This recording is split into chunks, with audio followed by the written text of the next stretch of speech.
Well, good evening, everyone. Welcome to our June edition of the ILCA 5-Day Challenge. My name is your Queen Connectress, Miss Marnita Casa, and I will be your humble hostess for this evening. Now, there is something that I always like to say, and that is we totally understand there are so many different things you can be doing with your time. So the fact that you guys decided to come on out and hear what we have to say, of course, that makes us so very happy. So thank each and every one of you for being here. And as you can see, you guys, I am so super excited. If you don't know, this is my favorite time of the month. Why? Because we all get to come together as a family. It's like being at a family reunion. We get to learn together. We get to laugh together. And more than anything, we get a chance to rise and evolve together. So again, welcome everyone. And when I tell you this is definitely a place that you want to be, I absolutely mean that. My goodness. It's not just me, but it's about everybody that you see on the Zoom call. They can tell you before we made a decision to not only get educated, but to devote our time and our energy to the ILCA community. We were just like everybody else, right? Possibly living paycheck to paycheck, wondering how we're going to pay those bills, wondering how we're going to buy a gallon of milk with the cost of living going up so much. But now that we all decided to get educated, to be able to take ourselves to the next level with the technologies of the future, now we are traders, we are entrepreneurs. We are building a foundation for not only ourselves, but our families. We're going out there and sharing the word. We're superheroes now. And you can also become a superhero like us. So your first step is joining us on this call. So congratulations to each and every one of you. You made it. This is the first step to your future. Now, like I said, it's not just me. It's a whole lot of other people. In fact, it's everybody that you see on this Zoom call now. Hello, my family. How are you? It is so very good to see you guys. Thank you all so very much for being here. Now, you all should know the routine and how this goes. As you come on in, thank you, sir. As you come on in, please type your name and where you are from in that chat box. That way I get a chance to tell everybody who's a VIP and who is here with us on the Zoom call this evening. And if you have the opportunity, please turn on your cameras. One of the best parts about us being on a Zoom call is we get a chance to see all your faces and see those wonderful smiles. So I'm going to go ahead and start saying hello to everyone. But first, let me just say this, my goodness. Thank you, Miss Geis. I appreciate you, beautiful queen. Thank you. I have to give a special shout out. You guys, we have a guest here tonight. His name is Mr. Donovan Ivey.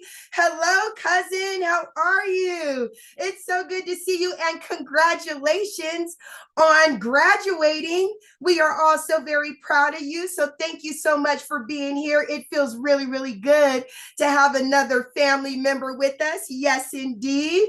I see we have the beautiful Miss Patty Geis is here with us, representing San Diego, California. Thank you so much for being here with us, sweet love.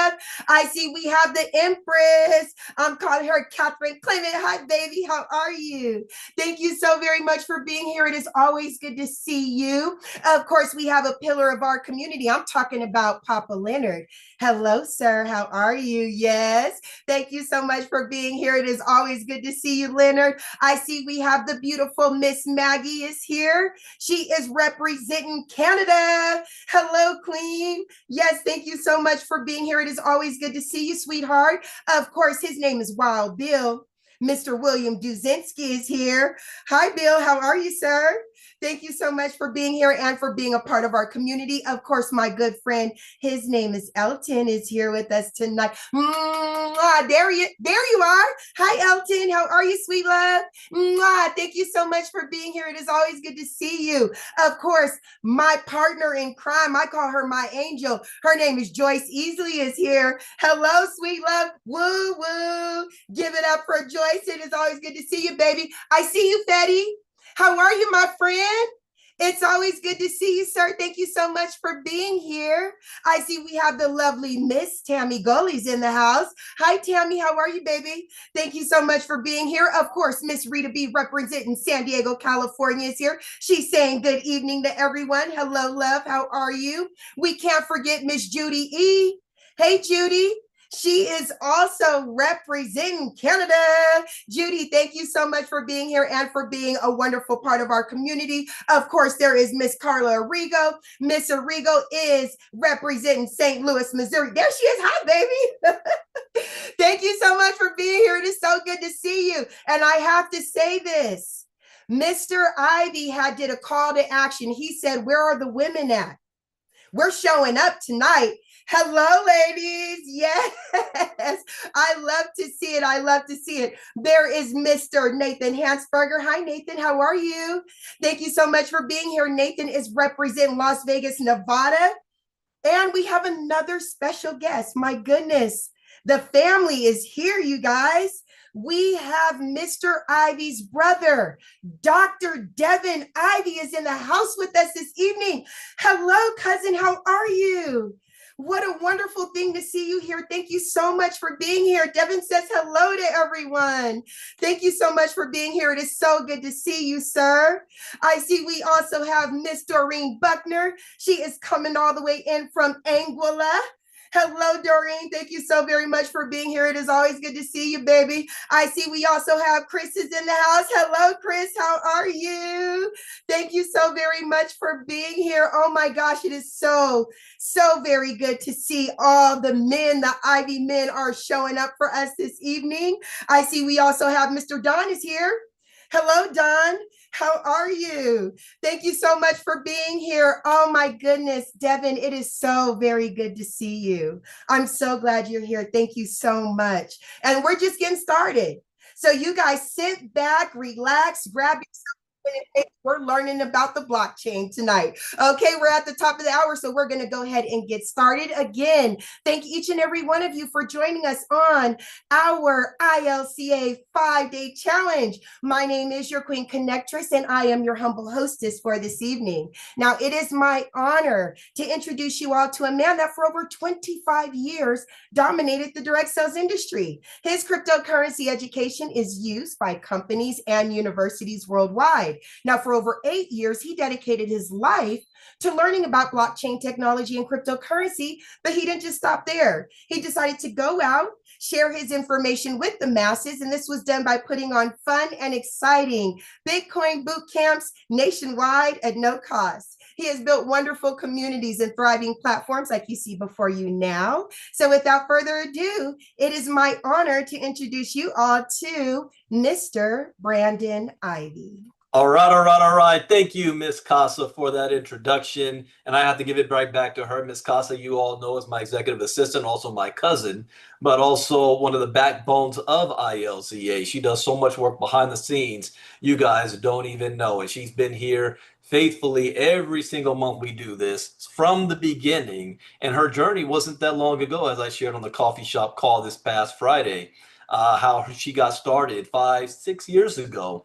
Curious about crypto, not knowing anything about it, to where she is now, where she's going to be speaking in front of a live crowd for the first time in Chicago next month. So we're getting prepared for that. So thank you, Ms. Casa. And what's exciting, what she said was that actually I have 5 family members on here tonight. One is my cousin, Miss Marnita Casa.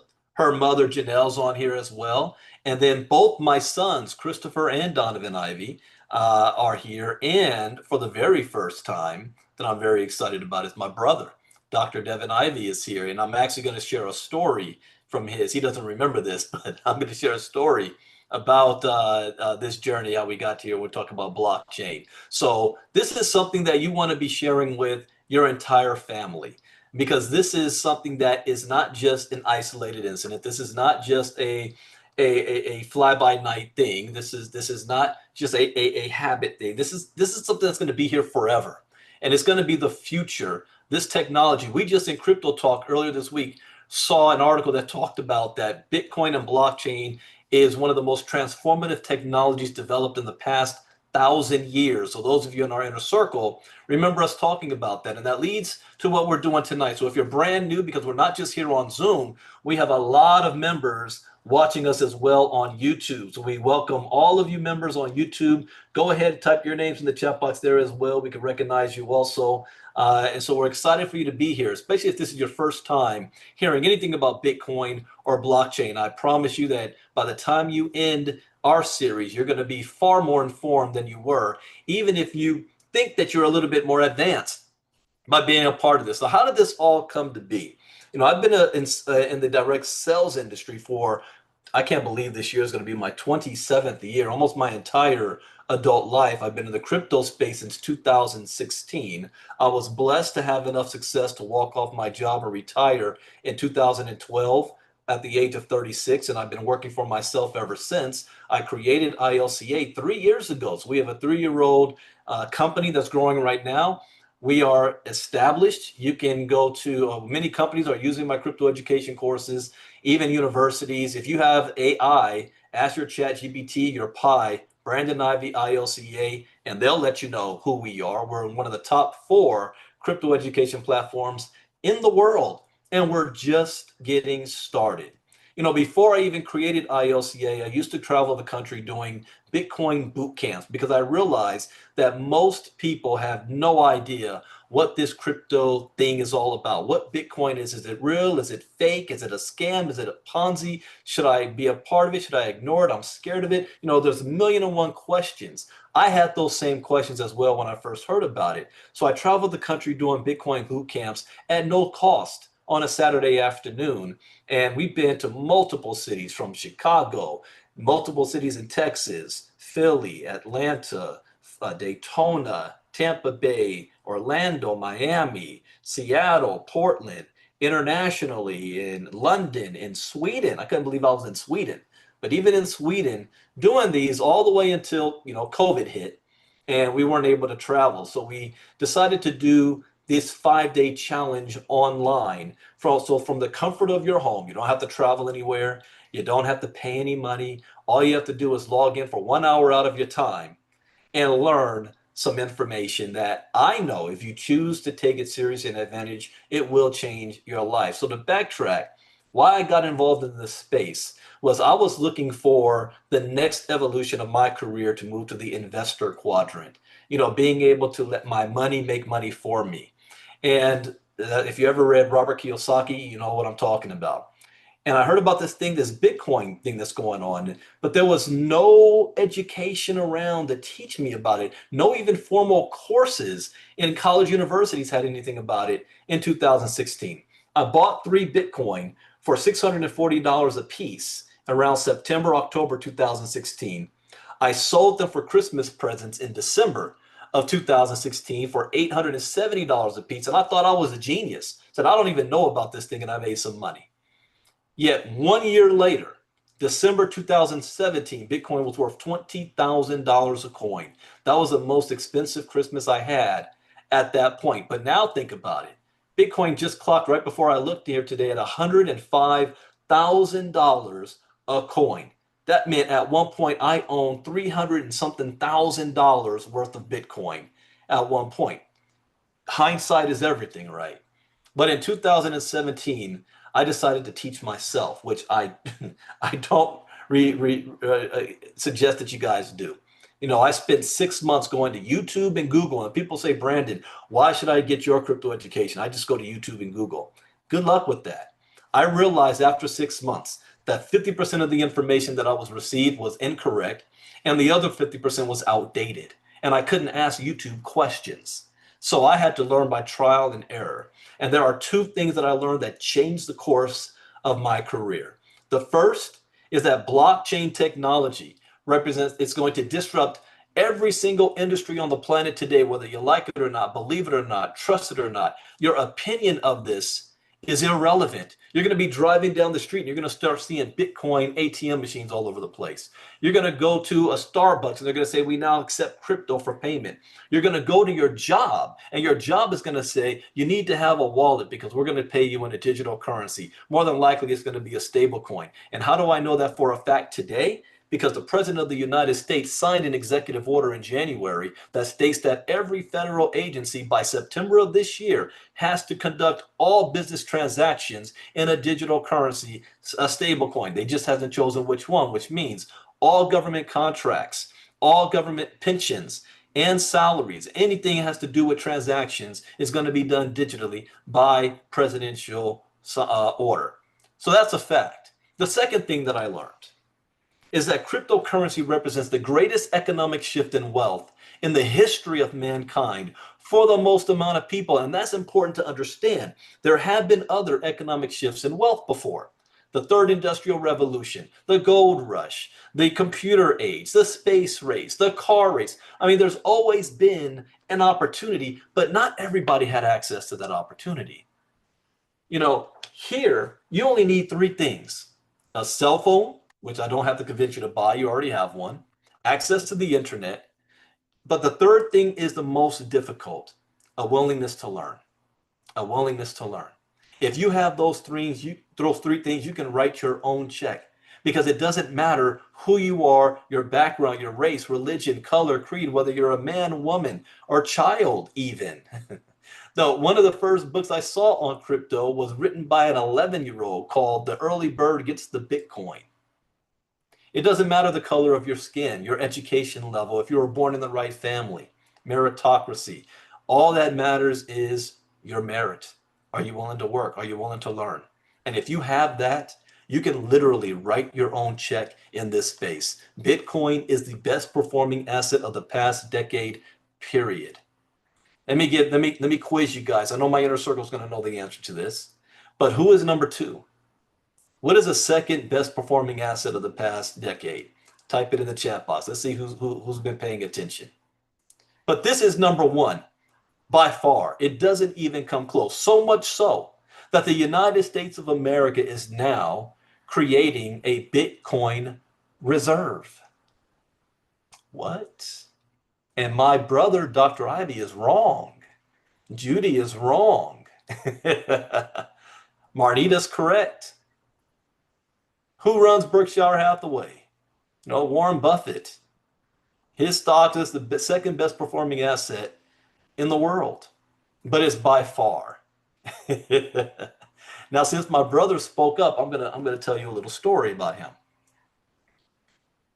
When I first got into this space and he found out about it, he was asking me, because this is going to lead into what our topic is tonight. You know, what is this crypto thing? Is it kryptonite? You remember that, Devin, in the backyard? And I say kryptonite. No. Cryptocurrency. It's not more about the currency itself, but the technology, which is the blockchain. And that's what we're going to talk about tonight. Everybody hears about Bitcoin and this and that, but people don't know exactly what it is. So we're going to talk about what is the blockchain tonight. Tomorrow night, we're going to talk about what is cryptocurrency itself. But tonight, the technology behind it. So sit tight. Let me share my screen and we'll jump on into this. Now, at the end of this, we do a Q&A. So if you have any questions while we're doing this presentation, feel free to write them down and ask them at the end. Normally I shut off the live stream on YouTube just for VIP tonight, but I'm going to leave it open tonight so that the YouTube people, you're not going to be able to ask the questions, but you will be able to listen to the questions asked by our VIP members. So share screen. So what is the blockchain? Let me tell you another quick story here. In 2016, when I started looking into this, do you know who popped up? A world leader popped up by the name of Vladimir Putin. And you know what he said? And I got to remember I get this quote correct. If you understand Vladimir Putin, the president of Russia, former KGB agent, he comes from the old Soviet Union, and he has a manifest destiny of putting the Soviet Union back together eventually, one way or another. And he has a bone about the fact that the United States was able to defeat the Soviet Union without firing a single shot. That irks him. And he knows that Russia nor any other nation on the planet can meet the US's military might. So they're coming at us a different way. How many of you guys have heard of BRICS?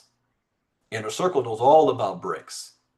But he said in 2016, he said, the Stone Age, oh, look at Judy, already knows what I'm about to say. The Stone Age didn't end due to the lack of stones. Look around on the ground, they're still there. The Stone Age ended due to the introduction of better technology. And the nation that takes the lead on this technology will be the new superpower of the world. The nation that do not will live underneath the thumb of those that do. This 8-decade dominance of the US dollar on the world is coming to an end. Either silently or loudly, it's happening. Oh, my brother's got a lot to learn. He says BRICS is BRICS, stands for Brazil, Russia, India, China, South Africa. The world is choosing sides again, if you haven't been paying attention. And more so now than ever, we need to pay attention because of what's going on in geopolitics. Russia, Ukraine, Israel, Gaza, Iran, now the United States and Iran. And Iran struck back this evening in Qatar. So this is all playing out live before our eyes. But what we also saw was how the markets reacted to all of this, those actions that are outside of your control. You know, Jim Rohn, one of my mentors, says all the time, or used to say all the time, you know, things are going to happen to you. You may not control the things that happen to you, but you definitely can control how you respond to them. And we need to be prepared for all circumstances. It has nothing to do with whether you agree or not, whether you like or not. What matters is, are you prepared for every situation and this new digital economy? So to do so, let's go to the basics. What is the blockchain? Let's cover that. What is a blockchain? A blockchain is a tamper-proof, encrypted database secured by cryptography, the study of encryption, that acts as an accounting ledger, keeping track of digital assets. Instead of being maintained by a single server like traditional databases, blockchains are decentralized and maintained by a distributed network of computers around the world. This database tracks every Bitcoin in the network and each transaction since the very first Bitcoin. You can think of Bitcoin as an accounting system. Through the blockchain, it is a way of recording transactions and value digitally in an open and distributed self-clearing ledger. In other words, you're going to understand the difference between centralization and decentralization. All technology up to this point has been centralized, controlled by a company, an entity, or government. The whole idea of the blockchain is that it's for the people, that nobody controls it and everybody has access to it. As Bill Gates said in 2014, this is freedom. It represents freedom. Beginners to cryptocurrency sometimes hear the word blockchain and think that the term Bitcoin is synonymous with blockchain is synonymous with Bitcoin. However, this would be like saying that smartphone technology and Apple have the same meaning. The relationship between Bitcoin and blockchain is like the relationship between Facebook and the internet. Bitcoin is based on blockchain technology and could not exist without blockchain technology. Blockchain technology preceded Bitcoin, and blockchain technology could exist without Bitcoin. Just like Facebook is on the internet, Bitcoin is on the blockchain. Facebook cannot work without the internet. Bitcoin could not work without its blockchain. Let's get a visual image in your minds. So picture this. There is a digital block that's created on the internet. Inside that block is data. For cryptocurrencies, text data of a list of transactions is inside of each block. For NFTs, text data detailing ownership of digital assets is inside of each block. Every time a new block is created, it is linked or chained back to the previous block. So you have a series of blocks full of data all chained together to each other. I use this as an example with my computers. I never save anything to my computer's hard drive. I have external drives. So when one fills up and it cannot hold any more data, I unplug it and I plug in a new one to fill that up. And when that fills up, I unplug it and I plug in a new one. It's like creating a blockchain. Another way I described this to my dad when I was trying to explain this to him, and he didn't really start getting anything till he saw the first thing he saw was a Bitcoin ATM in, I think it was Stater Brothers.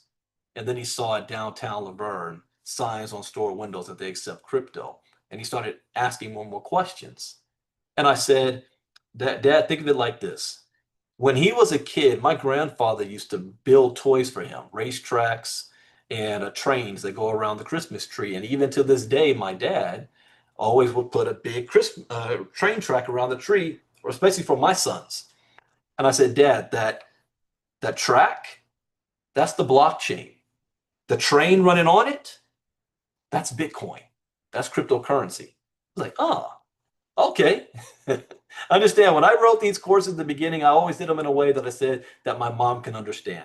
If my mom can't get this, I'm not doing it the right way. Another way to visualize it is like this. Picture each block as a page in a book. The data inside each block are the words on the page, and the chain is the book's spine that holds all the pages together. There are various different cryptocurrencies, each with its own blockchain. So here's another thing too. You might think that there's only one blockchain for all cryptocurrencies. No, every layer one coin, and you guys know the difference between a coin and a token. Well, my inner circle does, but every coin has its own blockchain. Bitcoin has its own blockchain. Ethereum has its own blockchain. So there are various cryptocurrencies, each with its own blockchain. For the blockchains of cryptocurrencies, the data inside each block is a detailed record of transactions involving that specific cryptocurrency. Basically, each block is one page in a digital ledger. Who here does not know what a ledger is? Type it in the chat box, and that's okay if you don't. Let me tell you something. Oops, I hit the wrong thing. Hold on. Let me tell you something. Every single person deals with ledgers every day. Here we go. A ledger is your receipt. You go to the grocery store and you buy something, and they give you a receipt. That's your ledger. You go to you bank online and you pull up your bank and you want to look at a statement. That's your ledger. You have a statement for January, February, March, April, May, and it's showing you every transaction. That's a ledger. That's like the blockchain. Only those ledgers are centralized. They're controlled by the bank or the entity. How are new blocks added to the chain? So in order to add a new block to a chain, a complex math equation must be solved.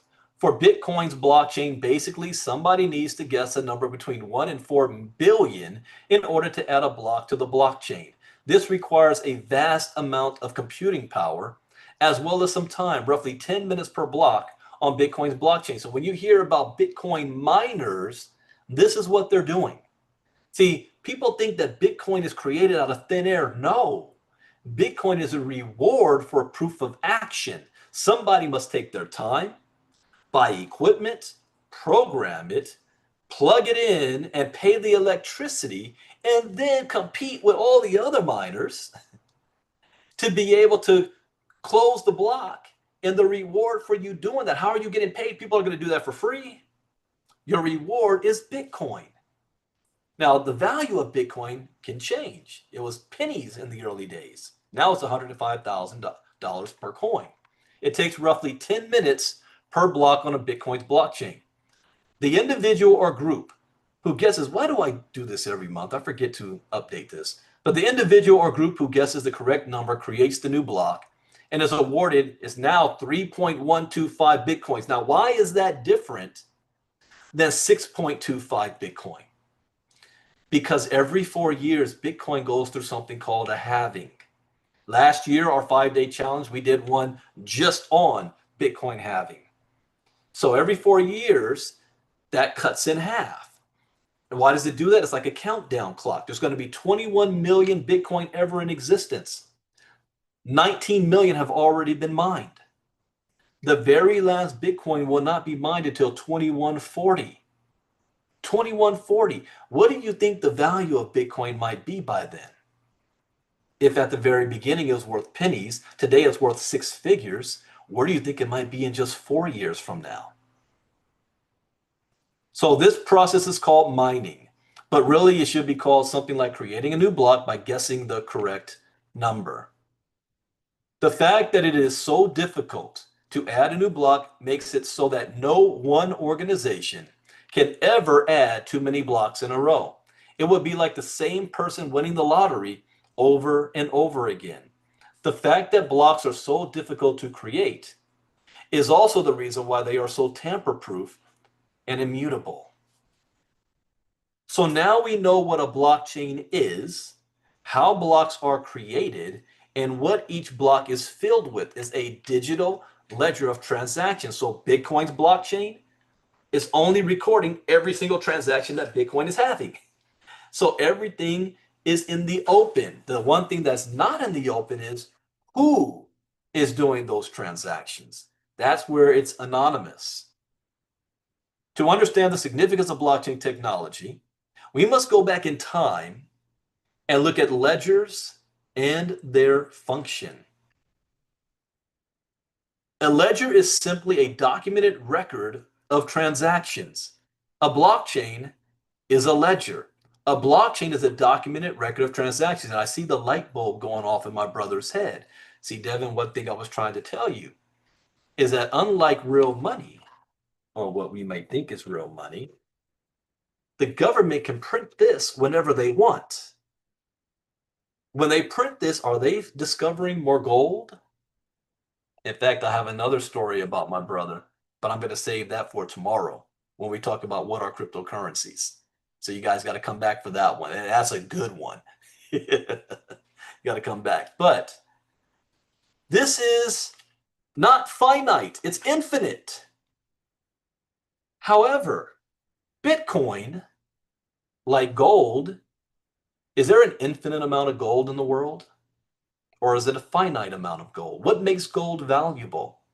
The fact that it's scarce. The fact that there is not a lot of it. And because of that, as the demand grows, the value of gold rises.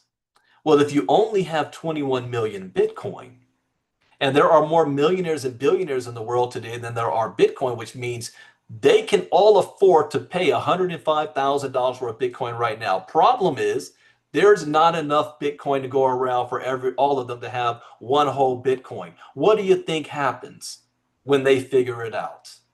What happens to the value and the price of it? It just keeps going up. Since the dawn of civilization, people have been trading things with one another. Humanity wouldn't exist if it weren't for the fact that humans trade with one another. Even before the invention of currency, tribes and early civilizations would often keep a record of who traded what with who. Dating as far back as 5000 BC in Mesopotamia, people used clay tablets as primitive ledgers to record transactions of crops and animals. Now, the interesting thing is that we're going back in time. How do we even know that they did this? Because they did it in clay. Can you erase it? Can you write over it? No, it's permanent. That's what the blockchain is today. When you do a transaction, there's no taking it back. There's no manipulating it. There's no changing it based on political beliefs. It is permanent. That's why it is fair. Think of this old times. Let's say you wanted to sail into somebody's port and you wanted to sell goods. And you would meet up with the port master and you would declare what you're bringing in to sell. And he would make a list of it. Not too many people knew how to read and write in those days. So if you knew how to read and write, or you were the postmaster, who do you think were the richest people in the land if you were not royalty? Tax collectors, think of the disciples that followed Jesus. They were wealthy. The whole challenge was they had to give up everything to follow him. So you tell the port master what you have, you go into the city, you sell your goods, and now you're ready to leave. The port master is going to check what you have left and what you sold because you have to pay taxes on it. And this is where something called bribery came into play. Because The only one who had the records was the portmaster. And if he didn't like you because you slept with his daughter the night before in town or his wife, you might be screwed because he can erase something on that ledger and put a different number there unless you paid the bribe. For a millennia, bribery was part of business. In a lot of parts of the world, it still is today. One thing I say to, I share a story, I don't know if my brother will remember this. My grandfather used to take us down to the Compton swap meet. He did not believe in paying full price for nothing. He was a master at haggling stuff in the neighborhood. Not a lot of people had money. If somebody needed the roof work done, there was a leak, somebody in the neighborhood did it. My grandmother grew vegetables in the backyard. Somebody knew how in the neighborhood how to fix cars. You know, that was the society back then. So ledgers, as these would also be used to keep track of debts owed, so it was important that they were kept in a safe place to avoid tampering or damage. Ledgers were kept safe in those days inside of guarded temples and palaces, the seeds of the first bank. Who loves Lord? I mean, not Lord of the Rings. House of the Dragon, but you guys know what I'm talking about. Like House of the Dragon, that era. What is Cersei when she was talking to her dad? Game of Thrones. Thank you, Marty. My head's all over the place. Game of Thrones. And Cersei thought that because her family come from Iron Rock and they are the king, that they were the biggest power. Her daddy said, no, the Iron Bank has the power. Because how are you going to pay for your soldiers? At the end of the day, those who control the money control everything else. So this is where the seeds of the first bank come into play. Banks took over the role of calculating and maintaining ledgers. They kept track of transactions as well as debts owed and kept these records and ledgers safe, except at this point, people were using currency and no longer bartering with crops, animals, or other goods. Now, let me ask you a question. Are the banks always fair? Are the banks really in business for you, where you have to pay them for the privilege of holding your money? You have to pay them when you want to withdraw your money.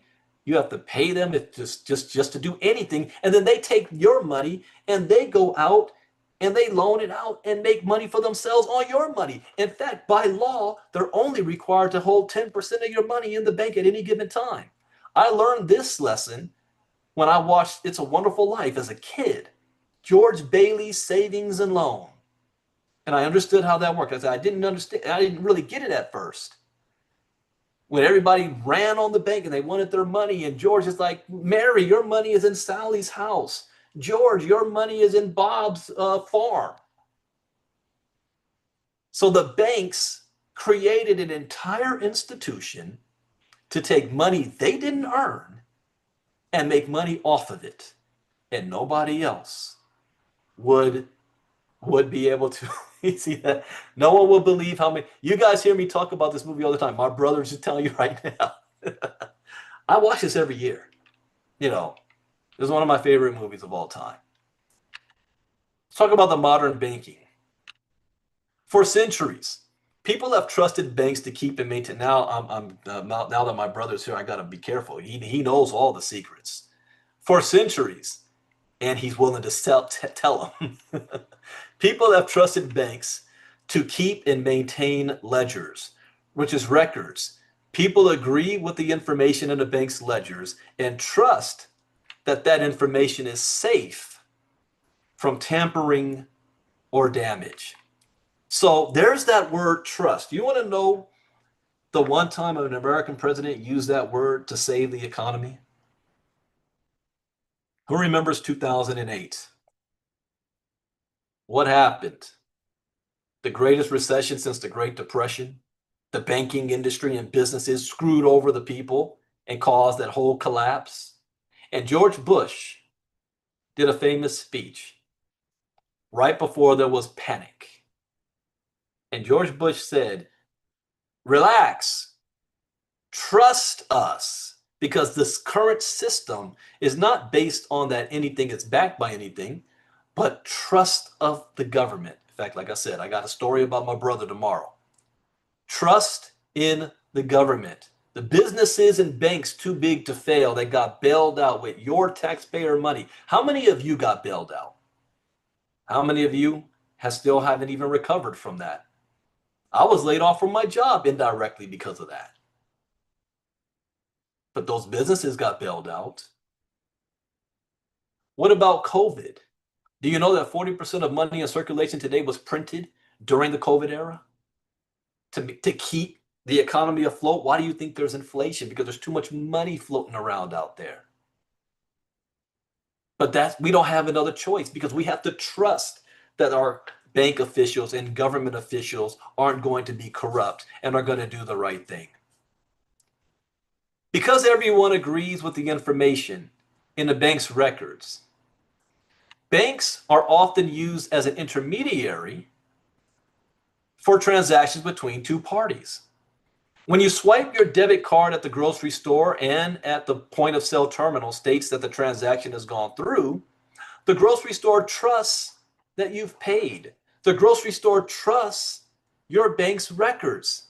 If you want to get, you bought something from the store and you want to return it, what's the first thing that the store says to you? Show me your receipt. I need proof that you made this purchase. And you can say, wait a minute, you're the one who did the transaction with me yesterday. Remember me? Yeah. I got that dress right off there. See it? Yeah. I mean, pull up the camera. You see me in here? Yeah, I see all that. But where's your receipt? I lost the receipt. Well, there's nothing I can do for you.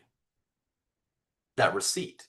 That's because that's what they trust. That's the ledger. What if that was on a digital copy where everybody had a copy of it? You can never lose your receipt. That's the blockchain. So the grocery store trusts your bank's records. Both parties involved in a transaction trust that the records of the bank are accurate. If the bank says the transfer has successfully been completed, then the buyer and seller can both trust and agree that the money has in fact gone through. Here's the pros and cons of using banks and their ledgers, which right now, up till now, we never had a choice. Banks add a level of trust and security to transactions. And there's that word security. This year, I am very big on security, and we'll be talking about that later this week. So banks add a level of trust and security to transactions. This is why banks have been around for hundreds of years. Let me ask another question here. Type it in the chat box if you know the answer to this, even those of you on YouTube as well. What country still has the oldest form of currency still in circulation today? Type it in the chat box. So the issue is, for centuries, we have been trusting banks to keep records or ledgers of who owns and owes what. But at the same time, we've been sacrificing some of our privacy, independence, and percentages of our wealth in fees. I remember the very first time I had a Bank of America account, and I did a number of small transactions. I mean, I'm talking $10 here, $15 there, $30 there. And I went over the limit one time, and the bank did it in a way where they paid the biggest one first. So those 4 or 5 small transactions, they charged me $33 6 times. I flipped out. That's how they make their money. So we pay them a fortune in fees. But what if there was a better way? What if there was some form of modern technology that could help us get the best of both worlds? What if we could have security or trust, while at the same time also have a financial privacy or autonomy? We would need a secure ledger that everyone could trust and agree on, regardless of race, religion, color, creed, and politics. Because we have a problem with that in America right now.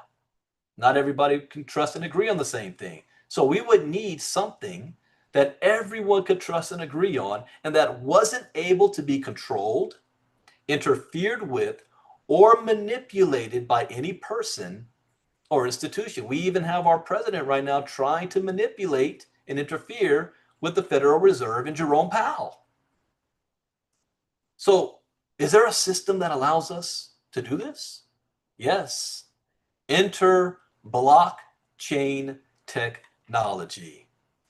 How are blockchains different from the banks?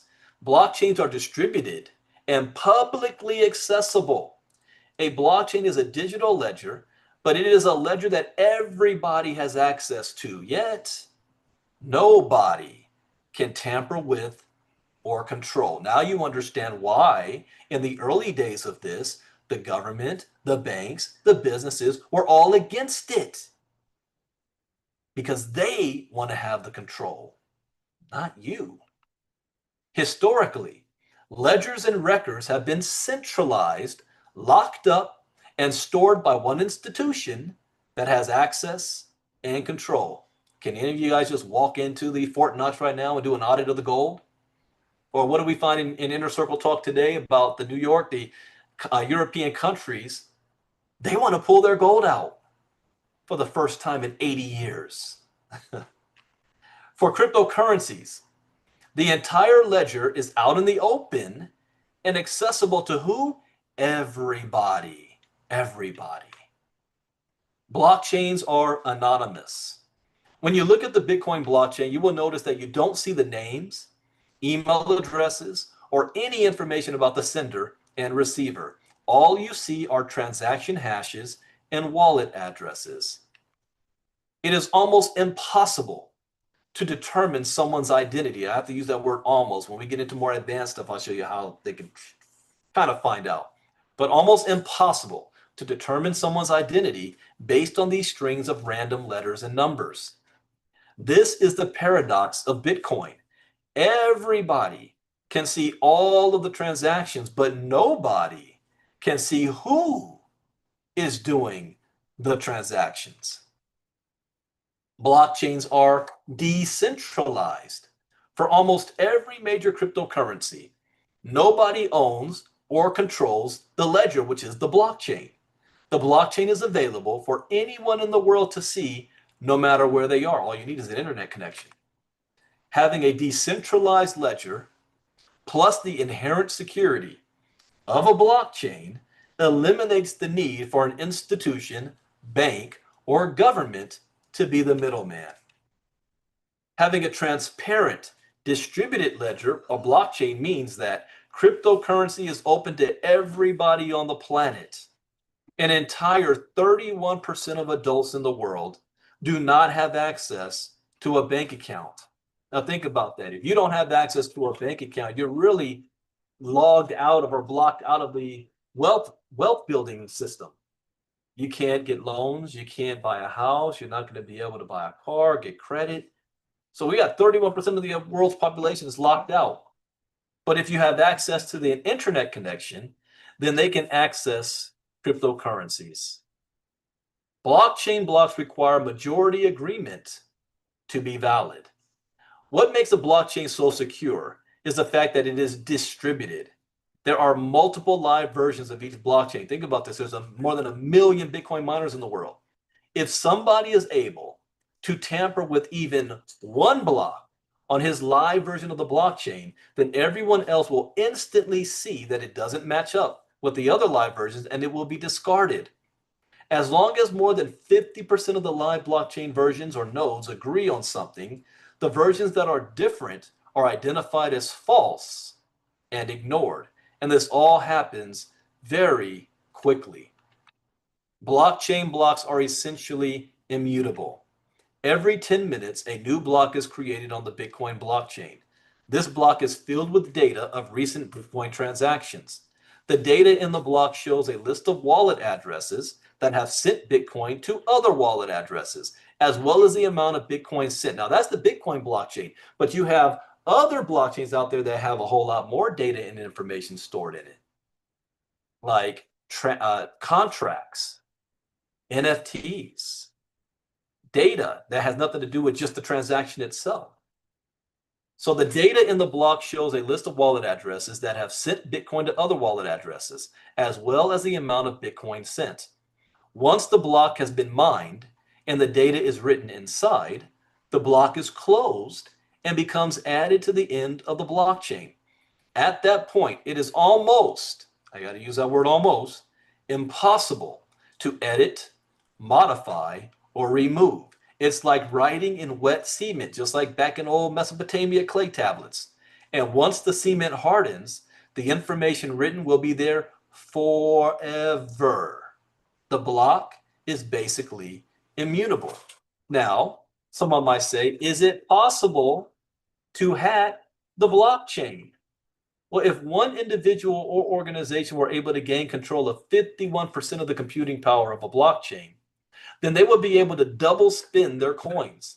That means they could spend their coins, then delete that transaction and spend the coins again. To amount a successful 51% attack on a large cryptocurrency such as Bitcoin would require an astronomical amount of computing power, costing billions or tens of billions of dollars. Now, there is only one person in the world right now that I think has the capacity to do this. Anybody know who that might be? Type it in the chat box.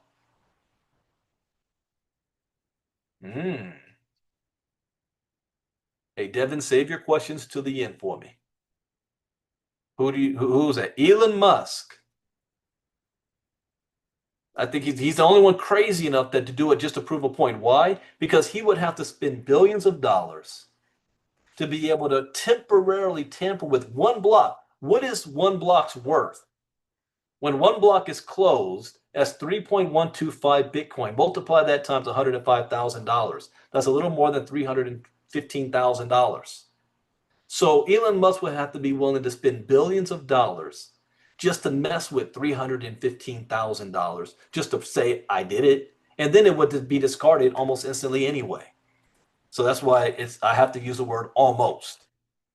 There are estimated to be over 1 million Bitcoin miners in the world today. Somebody would need to generate the computing power of over 1 million other miners to be able to temporarily tamper with the creation of the current Bitcoin block. A 51% attack on Bitcoin would be outlandishly expensive. Other use cases of blockchain technology. Because blockchain technology is by nature secure, anonymous, immutable, and decentralized, it's being eyed for other applications beyond only cryptocurrency. Now, this is where ILCA comes in because I have a lesson on all of this stuff. Like, oh, I don't have one on this one yet. Using a blockchain to cast votes in an election.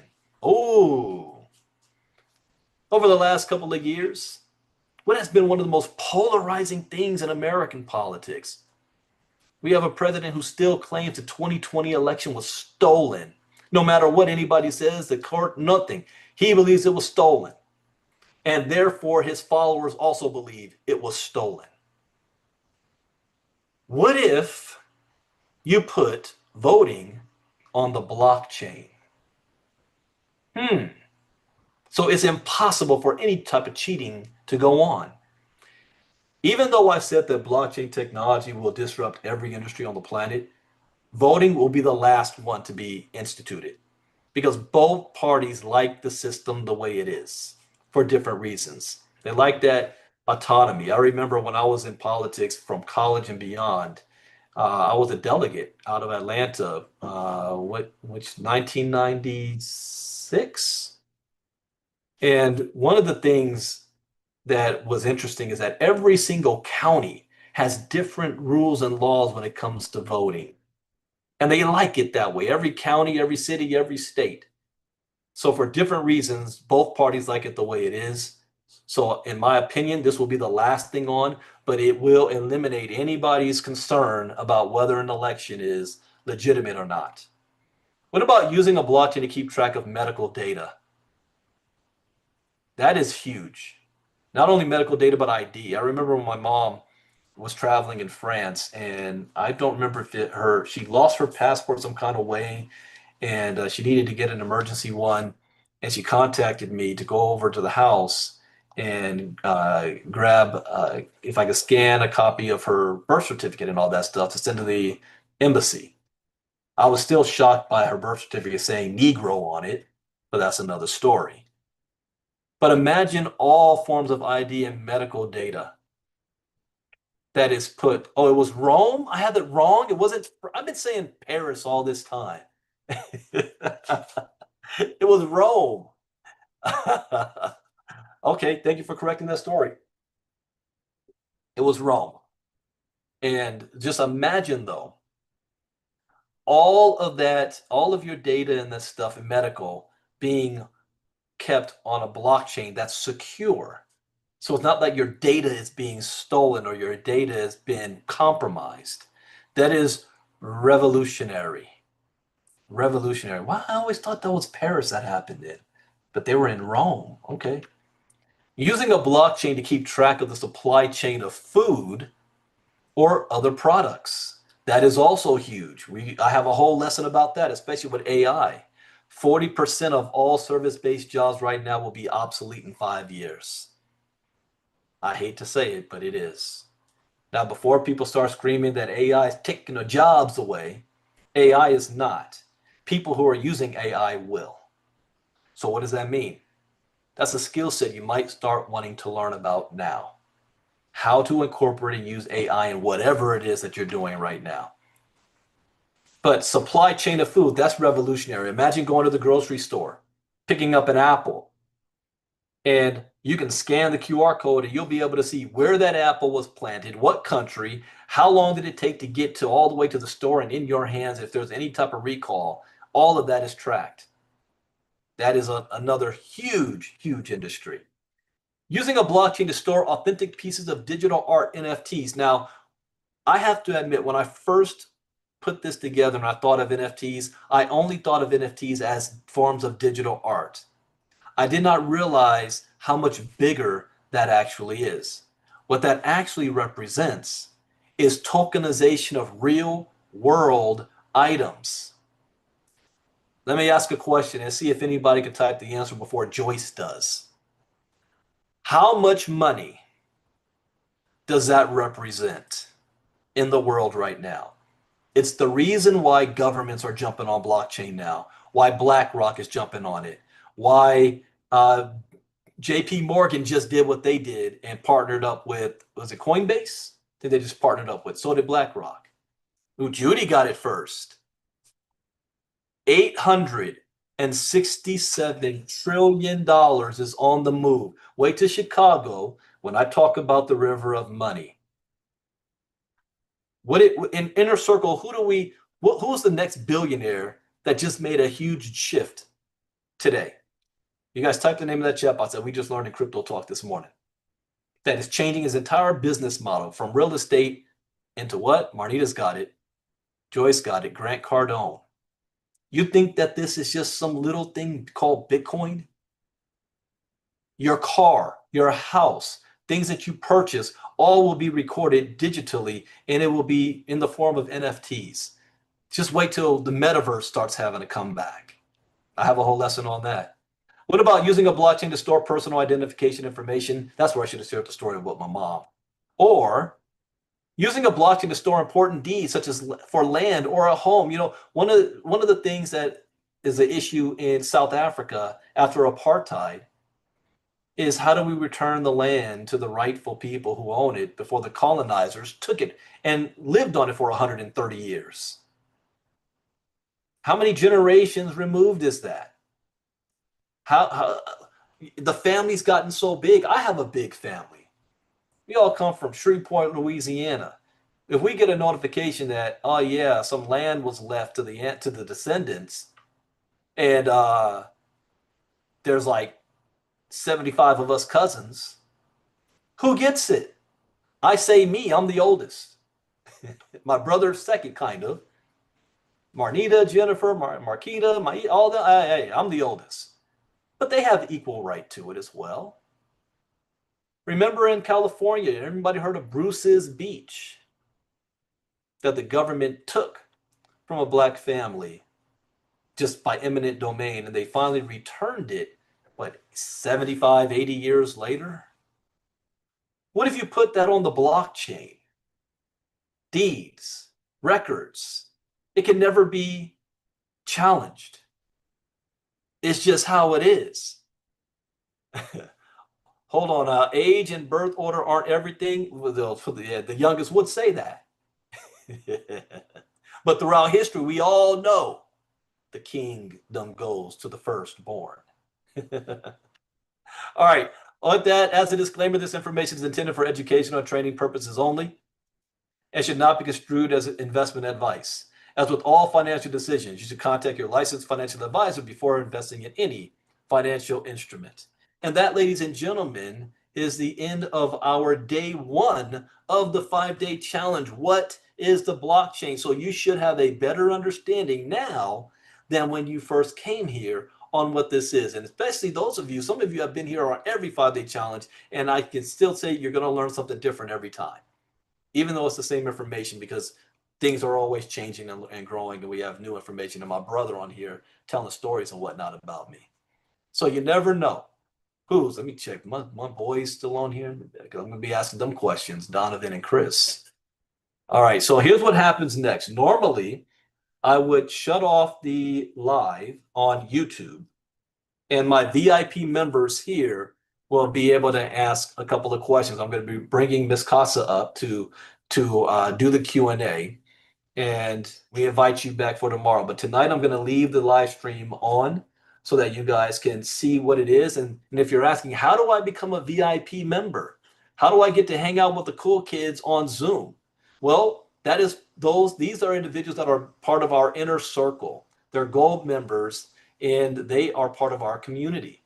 I have a membership. It's $49 a month to be a VIP member. So not only are you on here and you have private time with me, but we also do Inner Circle Crypto Talks 4 days a week. That information is priceless. I can't share the things. I'm shocked by some of the things we find.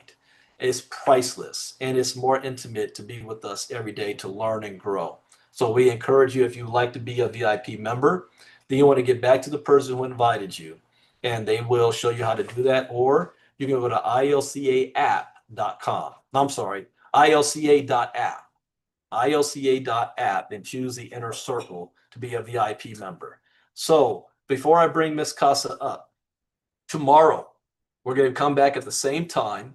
We're going to be covering, the topic will be, what is cryptocurrency? And I'm going to share a famous story I say about my brother all the time. You guys have already heard it, my VIP members, but you haven't heard me say it in front of him. And I want to see his reaction to it when I say it. But we're going to talk about cryptocurrencies. What are cryptocurrencies tomorrow? Wednesday, we have a special guest, a member that's been a part of our community since 2018, Miss Lanu Langi. She was out with us in Vegas at the Bitcoin 2025 convention. So she's going to be a special guest. We're going to talk about wallets. How do I buy Bitcoin? How do I get crypto? On Thursday, we're going to switch into security, why crypto security is so important. And then on Friday, we're going to talk about why the different types of wallets for security, from hardware and cold storage, hot storage, centralized, decentralized, custodial, non-custodial, but most importantly, how to keep your crypto safe. Someone in the MoveQuest community just got all her stuff stolen before she even had a chance to get started over something simple that I talk about in the 5-day challenge. And we do this for free. We do this for free. And so then we will do a recap call next Monday night, but we are going to talk about on that recap call how to actually make money in this space. See, I learned one thing. Crypto education is what everybody needs, but I also know what everybody wants. And people want to make money. And I'll share this too. Next Thursday night, I am going to be doing, now I'm speaking to our ILCA community and the guests. Next Thursday night, I'm going to be doing a special call. I've been hinting towards this for the last few months because a lot of people are asking about potentially how to earn passive income, how to be able to make money without having to recruit anybody, how to be able to make money without having to sell a product, good, and service and convince grandma to drink your miracle juice.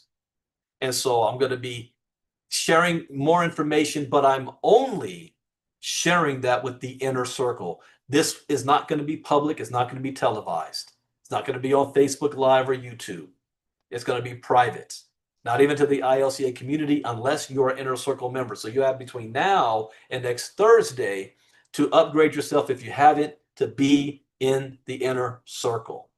And then we will piggyback on all that even more when we get to Chicago next month. And we have a lot planned for Chicago. That's Sunday morning, because I leave that afternoon. So that Sunday morning, we're going to be a little bit more detailed about that. So, but on Monday, we're going to talk about, from what we've already shared, how to make money in this space. This is what I live off of. It's what I've been able to, build my empire with and continue to grow. All right, with that, let me bring up Miss Marnita Casa to go ahead and do the Q&A with everybody. So go ahead, Miss Casa. Can you guys hear me okay? Yes, we can. Okay, perfect. I just want to say another phenomenal session, sir. Thank you so much. The information is information that I know, but what I learned tonight was different ways to be able to explain blockchain technology to other people. Sometimes I get a little jumbled up in trying to tell them how it works, but with the examples that you gave, right on point. So thank you so much for that. Okay, you guys, it's my favorite time of the evening where we get a chance to ask questions. So there are three things that we do ask of you. The first one is, please do not open your mic until you are called upon. The second is, we asked for two questions unless we have time for more. And the third one is the most important. There are no silly questions. So if you have anything on your mind, I'm talking to you, Devin, because you had some really awesome questions in the chat box. Just raise your hand and I will call on you. While they do that, Ms. Casa, could you also share about the giveaway that we have currently going on too? Yes, that's right. I'm super excited. Okay, so you guys know that we have been working with our marketing team and they are out there kicking butt. So what we decided to do is we wanted to give back to you guys. So we're doing a phenomenal giveaway right now. All you have to do is complete just 4 tasks. They are simple. Most of you guys here have already completed the first 2. So all you would have to do is complete 2 tasks. But what we are giving away are 2 free full ILCA education courses. Yes, as well as a free 30-minute session with Mr. Ivey. Now, let me tell you guys about that 30-minute session with Mr. Ivey. That is like $100. And you're going to have the opportunity to sit down with this man and ask him the questions that you have about blockchain technology and cryptocurrency. So get in there. Sign up. I will be more than happy to put the link right there in the chat box for you guys, so you can go ahead and click on it and get put in the drawing. Okay, so I see our first question. Miss Judy, the floor is all yours. Hey guys, can you hear me okay? Yes, we can. Okay, good, because I'm outside. It's a little noisy. It's 118 degrees today and the air conditioner is broken. So I've got a comment and a question. My first comment is, I cannot believe it, but yet I have learned something new. It hit me a new way today. Every time I take this 5-day challenge, the information hits me a different way and I have an epiphany. So I just wanted to say that. And the second question I have is for Devin. Devin, I am all ears. Tell me all the blackmail material for Brandon because I'm going to use it.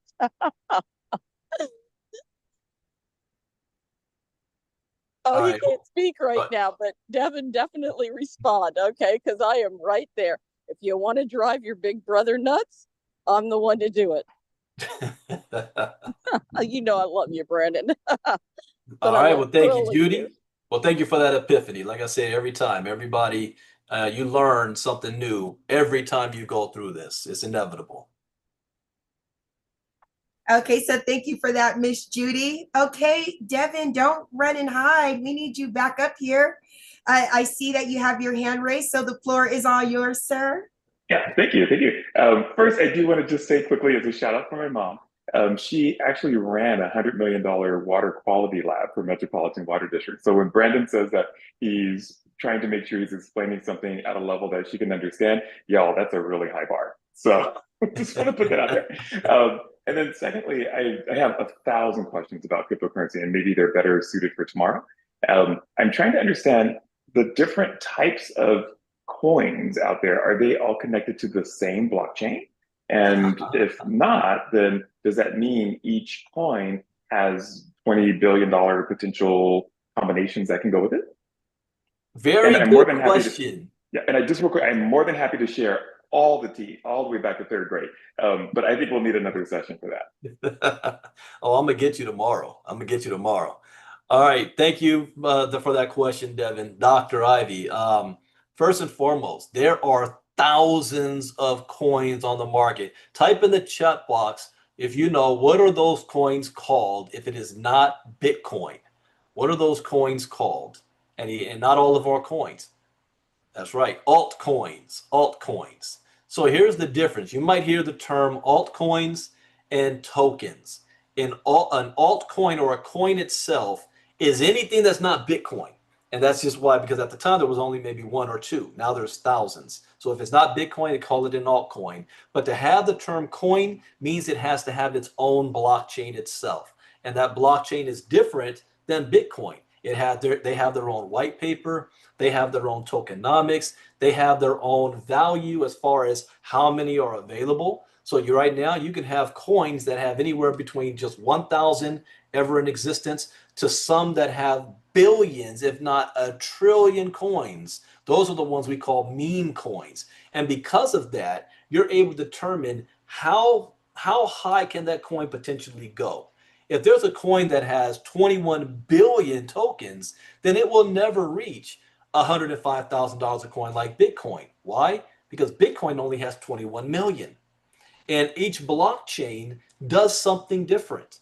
So where at the beginning Bitcoin was considered proof of work, Ethereum now is its own blockchain, and they're called proof of stake. Those of you in the MoveQuest community, the MQT is known as proof of physical activity. So every single token has its or coin has its own use case to it. If it is called a token, that's because it is being run on someone else's blockchain. And the biggest blockchain that has the most amount of tokens underneath it right now is Ethereum. So those are the difference. But we have courses from our Bitcoin 101 that goes and covers all of that, the differences. So great question, Devin. And let me answer your other question as far as, let me go back. You put this up here. Let's see.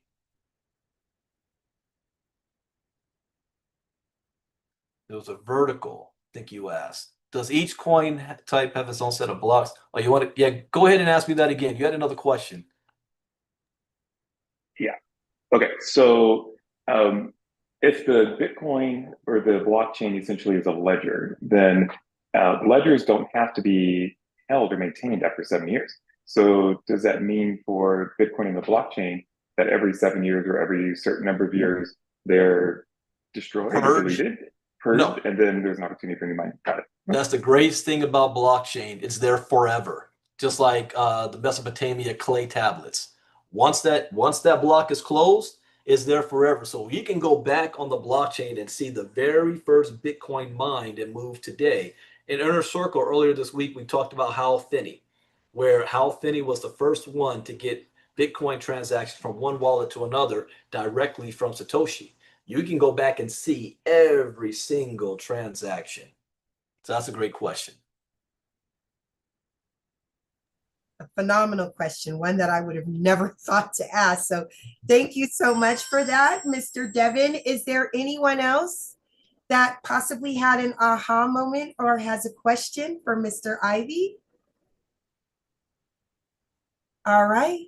Well, back to you, Mr. Ivey. All right, fantastic. Well, once again, I want to thank all of you guys for taking time out of your schedule because you could be doing so many other things with your time at this time right now. I want to thank all of you members, parents and grandparents that have grandchildren and kids that graduated from high school, getting ready for college. And this is going to be a fun summer. We encourage you to join our community. ILCA is not a company, it's all of you. and we have great things planned. We're already planning everything in 2026. But our next big event, live event, is going to be in Chicago next month, July 18th, 19th, and 20th. You can register for that at ilcaevent.com. ILCA event, not with an S, just event.com for that event. I'm looking forward to that. And tomorrow night, well, Inner Circle members, we'll see you guys tomorrow morning. If you noticed, what? I think I don't know, I might have told everybody what she what she called me. Devin, were you on when I was interviewing Mom and she told everybody my nickname live, first thing out of her mouth. Anyways, we're going to be looking at the charts tomorrow because the charts radically changed from this morning. The crypto market has been going sky high. And remember, for a diamond class, I made some moves. Remember, I canceled my positions. I came back in. I'm already up 4 or 5% just since today. And I'm going to be doing some more trading tonight and to continue. And I'll make that back and we'll keep going. We'll be back with our diamond class next week for everybody, those that want to learn how to trade. So with that, thank you, everybody. Patty is asking Judy, what was your epiphany? All right, Judy, let me bring you back. Share what was your epiphany? Hey, Brandon, it was just the simplicity with which you explained what the blockchain is. You know, a lot of people have asked me that, and I know how to explain it, and I do explain it, but you explained it so succinctly, and it was just that little light bulb that went off there. Fantastic. That was just it. I mean, but that happens every single time we do this. Fantastic, fantastic. Well, thank you for sharing that. And I do want to piggyback on what my brother said because I've been interviewed my mother and my father. My mother is still highly successful and at the same time has a hard time remembering her passwords, programming VCRs, and doing everything that comes with baby boomers and technology. So, saying that, I had to create these courses in a way that that group can understand and break down in the simplest way. Even Marnita tells me, Brandon, explain it to me in Marnita terms. And I know once if my mom can get this with this new technology, because that's what this is, then I know I can explain it to everybody else. So with that, thank you guys for being here tonight. We will see you all tomorrow at the same time. And again, this is a fantastic way to share with your family. Like I'm having my sons on here because they're getting older now. This is not going away, and it definitely, for their generation, will dominate the rest of their lives. This technology is bigger than the internet, and we're not going backwards. So if you've got children and family and friends, they need to know this sooner rather than later. So with that, have a great evening, everybody. Thank you very much. Brandon Ivey out. Bye-bye.